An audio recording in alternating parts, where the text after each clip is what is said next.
Hello everyone, আমি মৌপর্ণা। আমার mini ব্লগে তোমাদের সবাইকে স্বাগত। দিনটা ছিল এই সামনে রবিবার, মানে 14ই ডিসেম্বর, যেদিন কোলাঘাট উৎসবের র্যালি ছিল। তো সেদিন আমরা সময় মতো সব সঙ্গীতায়নে পুরো টিম পৌঁছে গেছিলাম মাঠে। সেখান থেকেই আমাদের শোভাযাত্রা স্টার্ট হলো। দেখতেই পাচ্ছ আমাদের সমস্ত সঙ্গীতায়নে ছোট ছোট ছেলে মেয়েরা সবাই একদম ব্যানার হাতে করে এগিয়ে চলেছে। সঙ্গে কিন্তু মারাও এবারে সঙ্গ দিচ্ছে। মায়েদের ড্রেসটা কিন্তু এবারে ব্লু আর সাদা।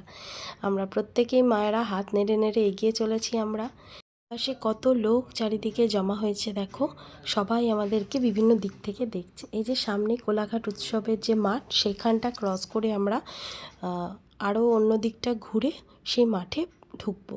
তো এখন এই কোলাঘাট উৎসবে সঙ্গীতায়নের ব্যানার নিয়ে আমাদের সঙ্গীতায়নের টিম এগিয়ে চলেছে।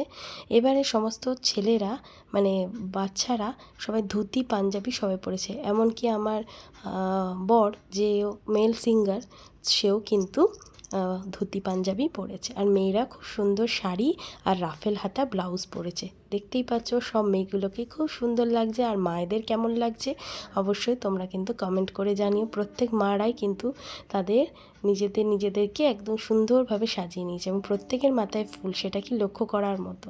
আর এই যে আমাদের সঙ্গীতায়নের মেন কর্ণধার, যাকে বলবো হচ্ছে ডালিমা, সে সামনে এগিয়ে চলেছে। ডালিমার শ্বাসটাও কিন্তু খুব সুন্দর হয়েছে। এই যে আমরা পৌঁছে গেছি বিবেকানন্দ মোড়ের কাছটা, সেখানে কত মানুষ দাঁড়িয়ে আছে দেখো, সেটাই দেখছিলাম। আর আমাদের সাথে পিছনেও যে গ্রুপগুলো আসছে, যারা কি নাচের গ্রুপ, তারা কিন্তু বেশ নাচতে নাচতে আসছে।